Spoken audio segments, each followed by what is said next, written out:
Hey everyone, it's Tim from Your 6 Adventures. Today in this video I'm going to show you how to install an unlocked speed controller into your FreeSky e-bike right here, or maybe you have the Alaska version or whatever, but this is going to allow me to pretty much throttle and not have a limitation at 20 miles per hour. So I just keep pressing this and whatever speed I max out at, I'm not really sure yet, but I can go ahead and just swap out the old one. And this is located right here. So I already have some of the screws out, but just go ahead and get yourself a screwdriver and then start unscrewing those. And I just have this little tool right here. So just come here, unscrew all those, and we have to swap it out. So let's see if I can just pull this out now. Looks like I got one more screw in there. So let's just go down here and unscrew it. And this cover will come off. And it's pretty simple to swap out. There's just some cables that we need to pretty much unplug. So let's do this. And I have an extra battery on my bike too, so I might have some extra cables and stuff in here already. So we need to disconnect it over here. So you can just take this, swirl it around, and should unplug. Boom. Then let's see what cables I have to unplug in here. So I have this extra box here. This is allows me to blend my batteries together. So at the top here you can see my extra battery. I have it routed down here into there. So since I have a little bit more battery, I figured might as well get the unlocked controller. So let's just take this old controller out here and look at this. So you can see it's got a couple cables right here that it's plugged into. So we can just disconnect those. I don't know if there's tape on that one. I can't really see. But let's just disconnect it. Boom. And then here's the other one. Disconnect this one.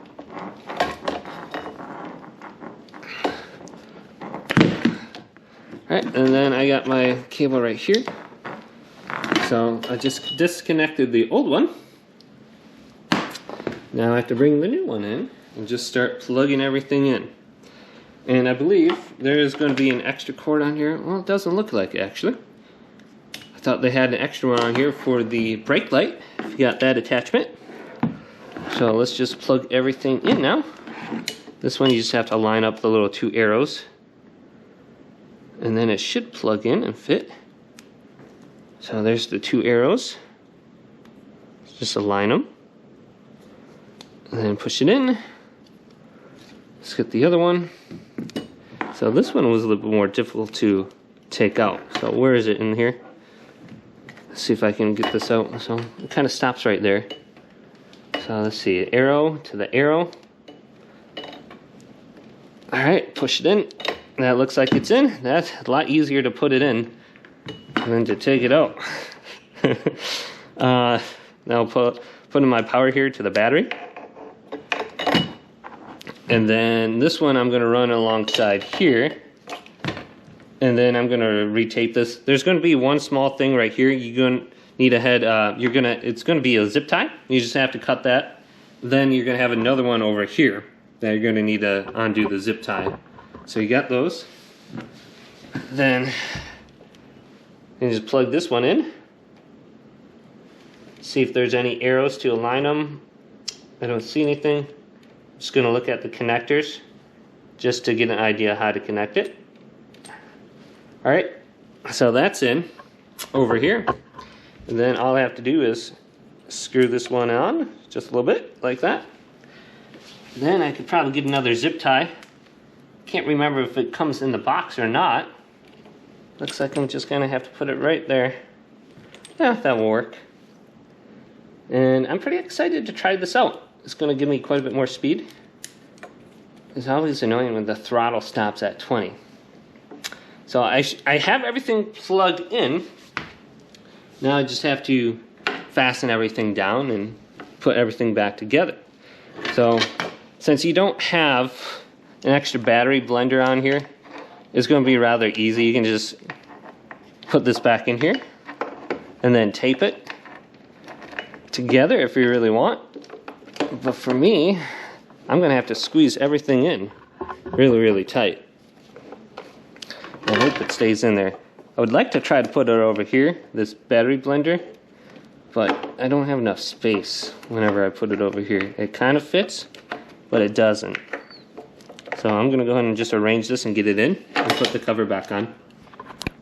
All right, so it looks like I got everything kind of squeezed in there pretty good. Just gonna move this cover and then put it in. Now, on the opposite side, there's gonna be a small hole in which you can go ahead and feed through the side here that allows you to have this cord running out. So that's in a good position there. And then I'm gonna wanna go ahead and maybe get another zip tie somewhere and then just fasten everything down. I like having a black tape over here too. Some just electrical tape to prevent any kind of water from leaking in right here. Just because there might be a little bit of a gap. And that can help out. Then I like putting black tape around the cord too. Just because this extra cord here for my second battery, it kind of sticks out against the black frame. So let's put this down and not tighten all the way. I don't want this to catch the cord. So that's pretty good right there. I'll tighten a little bit more. Then put in the other screws. So yeah, that looks good right there. And then I will go ahead and try this out once I get all these screws back in.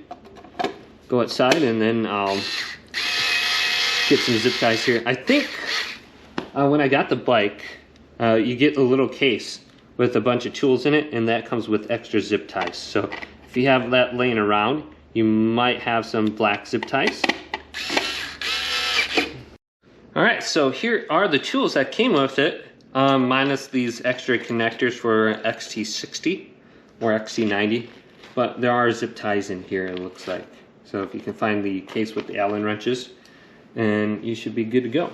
Now I'm just gonna zip tie this little cord on the back of my bike here. There's a couple little holders, so we can put on over here. So let's just zip tie through here. Tape it down with black tape too, and just cover up all this red part. You can see I already have it on the stem here. So I'll put this through. All right, and then there's one more zip tie we can put right here. Oh, actually two more, one over here as well. So you can decide if you want that on or not. And you might have to push the cord inside the bike a little bit more, otherwise it's gonna dangle right here. All right, so I have my bike turned on here. I'm gonna turn on my extra battery here. But, let's see if it works. Just have to press the throttle now. It's going forward, so that's a good sign. And you can see my speedometer. I went ahead and just used a lot of black tape and just held that in position there, kind of like how it was before. It's not the best looking thing, but it works right there. I just have this extra cable that goes down, which kind of makes everything a little more crowded and cramped, and it doesn't look the best. But I do like the position of the battery right there as opposed to sitting on the back. But let's grab my coat here and then jump outside. Even though it's like 30 degrees out, I'll go for a ride and see what I can max out at. Okay, well this is going to be a little bit hard to see, but this says 6 miles per hour right now, and it is cold out here. And I'm just going to go ahead and hold this throttle down right here. And I'm at 19 miles per hour, 23, 24. This is kind of dangerous with one hand, but I'm just going to hold down the throttle. It seems like whatever you can max out at pedal assist 5 is kind of what you'll do with the throttle. So I'm at 28. I am cold, very cold, past almost at 30. So I'm maxing out at about 29, 30 miles per hour. I gotta go ahead and slow down here. It's getting too cold. So whatever you can max out at, like pedal assist 5 is what you'll max out with your just throttle now. And it doesn't cut down to 20 at all. So you can just keep going. And it works pretty well here. So let's go and just go over this railroad pack. So if you're thinking about upgrading, this is 150 bucks. Just go to the website and you'll be able to upgrade, no problem. And just use the screwdriver. You can remove all the screws and put it in pretty easily. But Hopefully this video did indeed help you out. Did, leave it a big thumbs up. And subscribe my channel down below. We'll check out videos coming up next on your 6 adventures. Gotta go home now.